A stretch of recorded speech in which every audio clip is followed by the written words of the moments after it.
जदि तुमे जड़े कॉलेज स्टूडेंट तेबे एही काम करी आराम रे 7 टू 10 हजार कमाई पारिबो मंथली। एही वीडियो रे मु तुमको कम से कम 5 एमितिया ऑप्शन शेयर करीबी जहा माध्यम रे तुमे आज ए कॉलेज स्टूडेंट पैसा इनकम करी पारिबे। नंबर 1 कैटेगरी एकेडमिक्स स्टडिंग माध्यम रे। जदि तुमे गोटे भल स्टूडेंट बा तुमे लोकंकु शिखैबारे पसंद करी थाओ बा तुमको पढ़ेबा पसंद तेबे सेही माध्यम रे तुमे केमिति पैसा इनकम करी पारिबो। नंबर 1 ऑप्शन तुम्हें प्राइवेट ट्यूशन बा ऑफलाइन ट्यूशन माध्यम रे पढ़ाई पारिबो एंड मंथली 4000 टू 5000 इनकम करी पारिबे। 4 टू 5000 एहा होची ऑफलाइन ट्यूशन जरिया रे बट आपण जदि ऑनलाइन माध्यम रे पढ़ेबे ट्यूशन तेबे एहा ठारू 3 गुणा इनकम जनरेट करी पारिबे। मु मो कॉलेज लाइफ रे ऑनलाइन ट्यूशन पढ़ाई मासकु 12000 टू 15000 इनकम करूथली एंड सही ऑनलाइन ट्यूशन वेबसाइट रो ना हैला माई 5 tutor.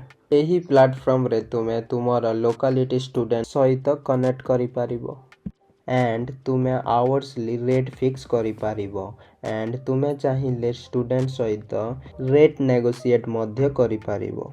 Here all the power to yourself. एथिरे तुमे पढ़ेबा पाई वेबसाइट रे जाई become a teacher option choose करी तुमर किछि पर्सनल इन्फॉर्मेशन फिल अप करबा को पड़ी थाए एंड एथिरे तुमे 1 टू 1 पढ़ाई पारिबे एंड पढ़ाई सारी की स्टूडेंट को भलो रिव्यू देबा पाई मध्य कहि पारिबे। ता माध्यम रे तुम प्रोफाइल बूस्ट हेबो एंड अधिका स्टूडेंट को पढ़ेबा को मिलिबो एंड आउरी मध्य बहुत सारा वेबसाइट अछि तुमे लाइक यूडेमी रे वीडियो बनाई किछि टॉपिक रो बा किछि मैथ प्रॉब्लम रो सॉल्विंग वीडियो बनाई अपलोड करी इनकम जनरेट करी पारिबो। चलंतु नेक्स्ट देखिबा number 2 helping international student with their homework. मैं इंटरनेशनल स्टूडेंट करो होमवर्क रे सहाय्य करी पारिबो एही check.com एंड battle.com वेबसाइट जरिया रे। लिंक तुमको डिस्क्रिप्शन रे मिली जिवो एंड एही काम तुमे फाइवर अपवर्क वेबसाइट रे मध्य करी पारिबो एंड इनकम जनरेट करी पारिबो तुम पाई। नेक्स्ट देखिबा number 3 if you are a notes taker. जदि तुमे क्लास रे जहा पढ़ई थांती टीचर ताकू भल से नोट्स बनाओ तेबे तुम मानक पाई खुशी रो कथा तुम नोट्स ठारू तुमे पैसा इनकम करी पारिबो। तुमको बोधे बिलीव हो नथिबो नोट्स ठारू केमिति पैसा कमाइबी भाबुथिबो बट इट्स पॉसिबल। तुमे कौन करिबो ना से नोट्स को ई बुक बनाई सेल करी पारिबो। तुमे चाहिए फोटो उठाई से नोट्स रो डायरेक्ट मध्य सेल करी पारिबो बा भल से कंटेंट को टाइप करी गोटे ई बुक बनाई पारिबो एंड अमेज़न रे बा जे कोनोसी ई बुक सेलर वेबसाइट रे सेल करी पारिबो ओ पैसा बनाई पारिबो। फॉर एग्जांपल गोटे वेबसाइट अछि गमरूड बोली तुमे भल से नोट्स लेखी ई बुक बनाई गमरूड रे सेल करी पारिबो। किछि न हेले भी $2 टू $3 प्राइस रखिबो स्टार्टिंग रे। तुमरो जहा भी स्ट्रीम हो ना काहे की तुमे जदि भल से नोट्स लेकुच से सब्जेक्ट रो निहाती ई बुक बनाओ। फॉर एग्जांपल तुमे गोटे आईटी स्टूडेंट जहा किछि तुम क्लास रे पढ़ा हेबो जे कोनोसी भी टॉपिक तुमे भल से नोट्स बनाई तुमको लागिबो ना एही नोट्स स्टूडेंट को हेल्प करिवो ताहेले निश्चय ई बुक बनाई सेल करि पारिबो। Number 4 business idea affiliate marketing. जदि तुमर फेसबुक इंस्टाग्राम व्हाट्सएप भली ऑनलाइन प्लेटफॉर्म रे यूज्ड फॉलोअर्स अछंती ताहेले तुमे एफिलिएट मार्केटिंग ठारू प्रोडक्ट लिंक शेयर करी बहुत पैसा कमाई पारिबो।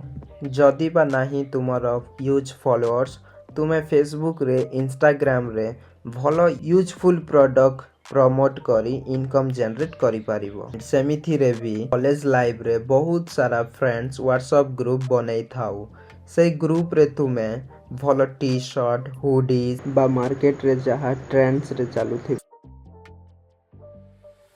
सेंड करी पारिबो एंड तुमे सेंड करिथिबा लिंक थ्रू जे मध्य किनिबो ताहेले तुमको किछि सेथिरु सर्टेन अमाउंट मिलिबो। एमिति करी तुमे एफिलिएट लिंक जरिया रे इनकम करी पारिबो। Number 5 last idea of this video freelancing तुमे जदि फ्रीलांस को भल से करूछ ना तेबे बहुत पैसा इनकम करि पारिबो। तुमे कहिबो थाउ से कॉलेज डिग्री मु तो एथिरे ही मो करियर बनेबी बोली कहिबो बिकॉज तुमको फ्रीलांस रे अलगा कंट्री ठारू प्रोजेक्ट मिली थाए। तुमे जदि से प्रोजेक्ट कंप्लीट करूछंती भल से तेबे तुमको पैसा डॉलर रे मिली थाए। सो जदि तुमे गोटे प्रोजेक्ट करूछ एंड से प्रोजेक्ट रो प्राइस मानंतु $1 बट तुमको $1 ठारू अधिका ही देखिबा को मिलिबो। सो $1 इंडियन रुपीज रे करेंटली 83.91 पैसा होउची। आजिका डेट रे यह चेंज होता है केबे $1 85 भी हो केबे कमी भी जीवो सेमिति बढ़ू थाए कमु थाए। सो तुमे एमिति 4-5टा प्रोजेक्ट भी करी दउछ ना तो मंथली आराम रे 10,000 टू 15,000 ठारू अधिका पैसा इनकम करि पारिबो। बट जदि तुमे फ्रीलांसिंग करिबा को चाहुछ तेबे तुमको फर्स्ट ऑफ ऑल कोनोसे स्किल आसुथिबा दरकार लाइक वीडियो एडिटिंग स्किल जदि तुमको आसुची तुमे वीडियो को भल से एडिट करि पारुछ तेबे बहुत पैसा इनकम करि पारिबो। खास करी ए स्किल रे बहुत लोक काम देई थांती तांको कंटेंट रो वीडियो एडिट करिबा पई एंड तुमको एही प्रोजेक्ट रे अधिका डॉलर्स मध्य मिली थाए। एंड जदि तुमको कंटेंट राइटिंग लेखिबा आसे बा ट्रांसलेट करिबा आसे बा मार्केट रिसर्च करिबा आसे बा तुमको कोडिंग आसे मिति ही किछि स्किल तुमको आसे जोंथिरे कि तुमे भलो अछंती करिबारे तेबे तुमे जानतु अपवर्क फाइवर लिंक्डइन भली किछि भलो प्लेटफॉर्म अछि प्रोफाइल बनांतु एंड स्टार्ट करंतु इनकम करिबा। And number 6 content creation not the list because content creation रे इंस्टेंटली बा मंथली पैसा इनकम करि पारिबे नाही but content creation on YouTube, content creation on LinkedIn, content creation on Twitter's blog, all of these are great option for you. but एथिरु पैसा कमेबारे कम से कम तुमको ideally 2 वर्ष लागिबो एही कंटेंट क्रिएशन कैरियर रे। बट रिमेंबर लॉन्ग टर्म रे आपन को भलो इनकम जनरेट करिकी देबो ए कंटेंट क्रिएशन। जदि तुमरो किछि क्वेश्चन अछि तेबे कमेंट करी निहाती जणांतु I will definitely answer all of them. If this video helpful for you then don't forget to hit the like button and subscribe this channel for more video. Thank you so much and पर्यंत देखिबार।